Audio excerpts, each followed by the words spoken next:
abroad ka? Alam mo, kapag mag-abroad ka, dapat buo at malakas ang loob mo.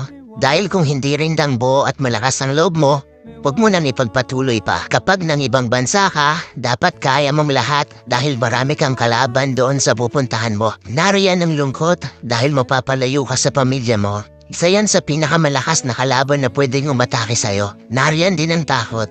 Takot at pagkabalisa kung maayos ba ang lugar na mapupuntahan mo. Maaari ka ring panghinaan ng loob dahil tanging sarili mo lang ang tutulong sa'yo sa oras ng pangangailangan mo. Pwede ka ding ma-depress dahil sa sobrang daming problema na darating sa'yo at lalo na hindi mo pa kasama ang pamilya mo sa tabi mo. Pagkawala ng pag-asa na makakamit mo pa ba ang pangarap mo dahil kulang pa ang panggastos mo kaysa sa sinasahod mo. At marami pang iba. Ilan lang yan sa maaari mong maranasan kapag nang ibang bansa ka. Pero dapat kapag nag-abroad ka, kaya mong magtiis at magsakripisyo para sa pangarap mo. Kaya mong indahin ang lahat ng lungkot para sa pamilya mo.